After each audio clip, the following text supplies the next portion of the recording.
Good morning. कसे आहात सगळे? आज मुलांच्या शाळेत स्पोर्ट्स डे आहे, तर म्हटलं चला पटापट स्वयंपाक उरकूया आणि मग पाहायला जाऊया. खरंच मुलं एवढी एक्सायटेड असतात ना या स्पोर्ट्स डेसाठी. आणि खरं बघायला गेलं तर या स्पोर्ट्स डेसाठी सगळ्या टीचर्सची जी मेहनत असते ना, खरंच म्हणजे केवढे ते प्रॉम्प्ट्स बनवतात आणि एवढी मुलांकडून प्रॅक्टिस करून घेणं. मुलंसुद्धा खूप मस्त करतात. खरंच आपल्या वेळेचे स्पोर्ट्स डे आणि आताचे स्पोर्ट्स डे केवढा फरक झाला आहे आता. सो चला आता जेवणाकडे बघूया. म्हटलं पटापट आज मी करणार होती आलू मटारची भाजी, कारण की ती झटपटही होते आणि एकदम टेस्टीही लागते, मुलांना आवडते सुद्धा. सो मी प्रथम इथे कांदा खोबरं वाटप करून घेणार आहे. ह्याची भाजी मी आज वाटपाची करणार आहे. ही खूप छान लागते भाजी. आमची मालवणी पद्धतीची ही भाजी करते आहे. माझी आई याच्यामध्ये काहीही वापरत नाही, फक्त कांदा खोबरं आणि वाटप घालून करते. खूप सुंदर लागते. ह्याच्यात मी थोडी आलं लसूण पेस्ट घातली आहे. तुम्ही जर नाही घातली तरी तुम्ही स्किप करू शकता. ह्याच्यात मी टमॅटो ॲड केला आहे. व्यवस्थित परतून घ्यायचं आहे. हळद, आपला जो काही बेसिक मसाला आहे तो घालायचा. मी इथे मालवणी मसाल्याचा वापर केला आहे.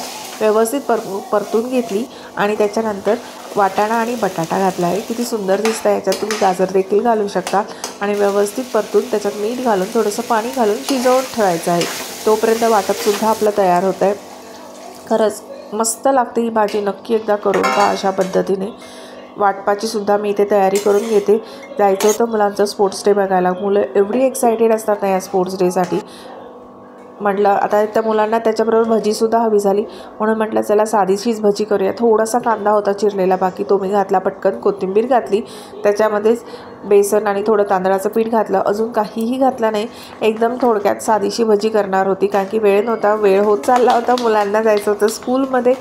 स्पोर्ट्सने त्यांना आधी लवकर बोलवलं होतं, आम्हाला नंतर बोलवलं होतं. म्हटलं पहिले स्वयंपाक व्यवस्थित जेवून थोडा वेळ रेस्ट घेऊन ते जातील, म्हणजे पोटात वगैरे काही दुखणार नाही.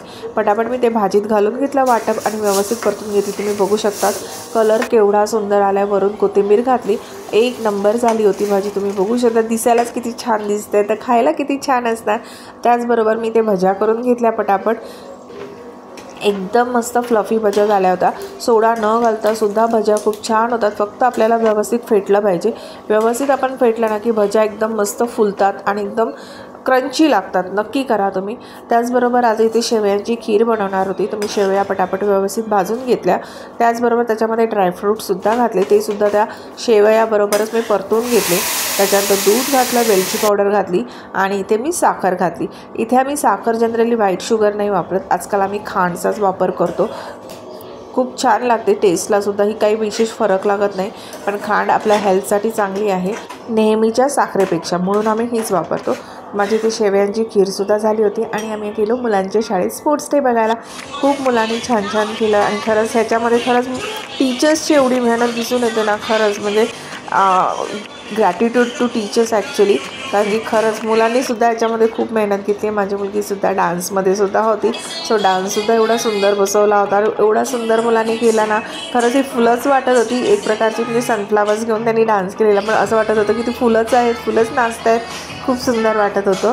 तर चला मग भेटूया उद्याच्या ब्लॉगमध्ये. हा व्हिडिओ कसा वाटला नक्की सांगा. तोपर्यंत तुम्ही तुमची काळजी घ्या. बाय.